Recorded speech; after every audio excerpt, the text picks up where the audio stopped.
What's up guys, back with another video. And today's video is a first impressions video of the 2025 Shimano Twin Power XD3000XG.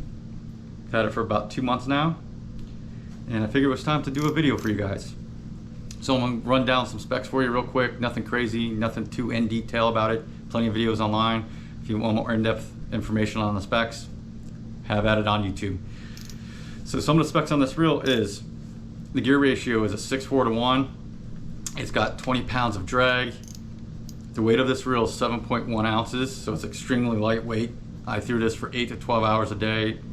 No fatigue at all. Great weight to it. The line capacity on this is 200 yards of 10-pound Power Pro, or in my case, Cortland line. I usually slap about 150 yards on it though. I don't think there's a need for anything over 150 yards, especially inshore fishing or bass fishing. It's got 11 bearings total. It's 10 to 1.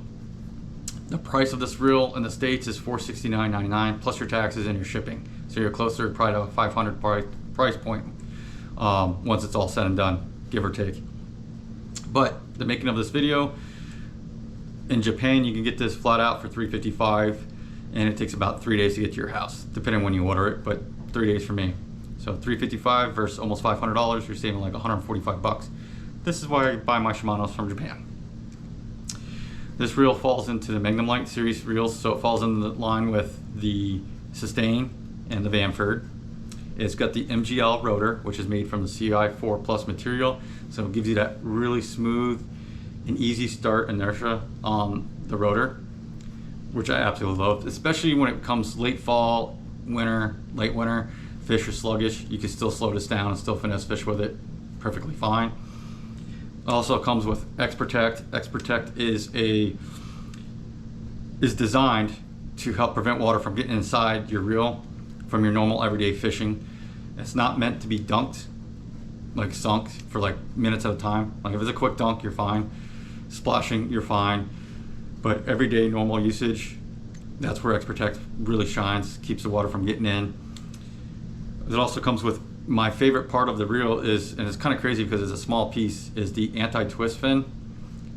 I thought when this came out was going to be a gimmick, and it's not, but if you can see, there's that little fin right there underneath the line roller slash bail. That right there is definitely by far my favorite piece of this reel, especially when we come to the late winter going into spring and we start getting those breezier days. When your line gets loose on most reels, what happens is if you don't pay attention, you reel, you'll get a loop over your spool, or you'll get a couple loops within the spool itself.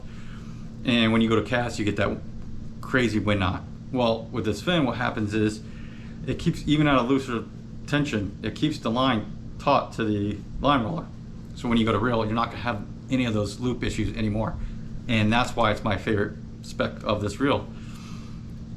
Also, speaking of the bail system, the bail system, of course, is a one-piece bail.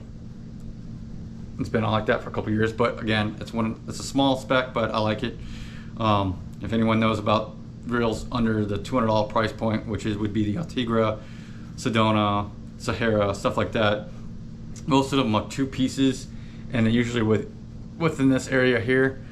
And I don't like that because if your line happens to be loose or gets loose, it can snag in that little connection area, and it can snap you off when you go to cast.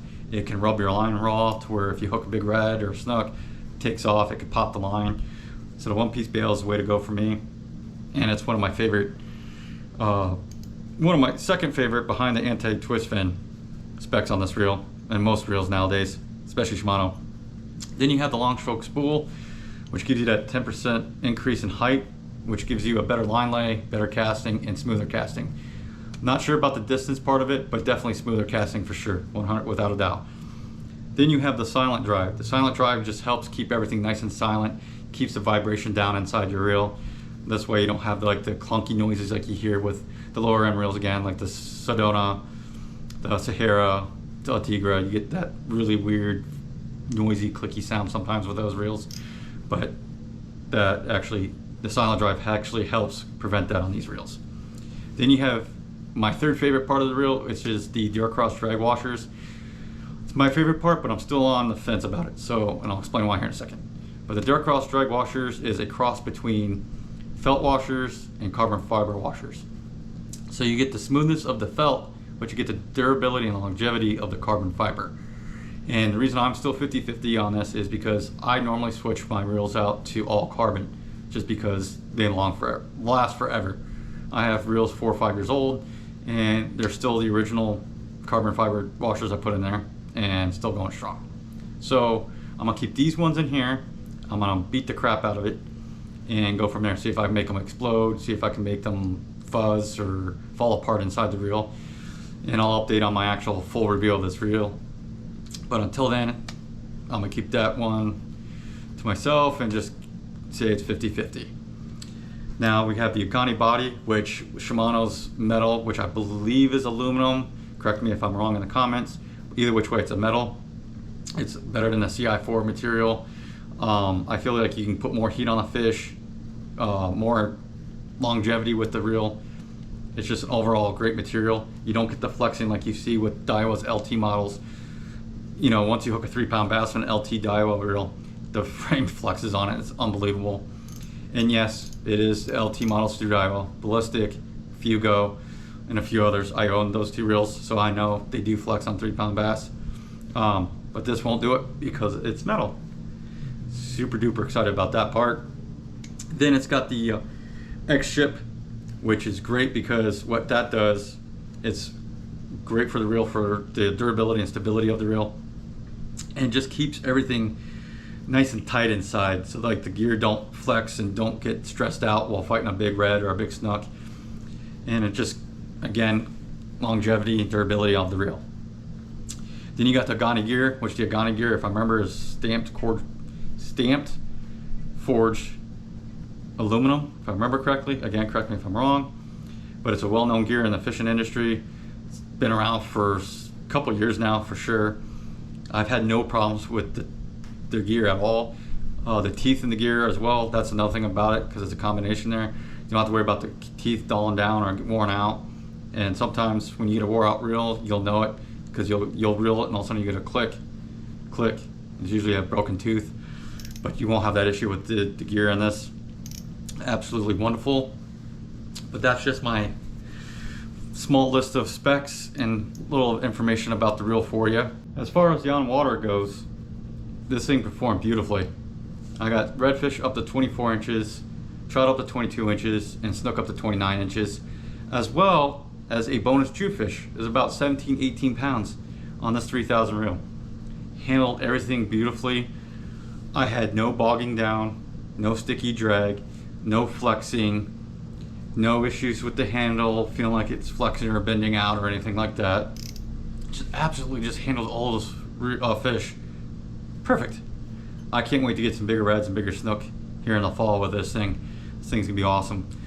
But I just wanted to do a quick first impressions video for you guys, because this thing was just too good to not do one yet, and finally getting a chance to do it, it's awesome.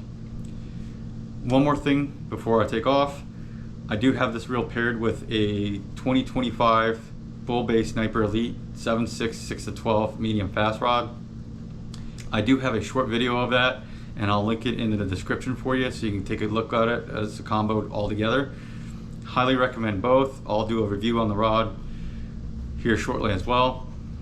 But definitely recommend this reel. Definitely go check it out. And hopefully you guys have as much fun and get as much quality fish as I do with it. But until next time, feel free to leave any kind of comments or suggestions. Like, subscribe. I'd be greatly appreciated. And until next time, tight lines, and hope you tear them up.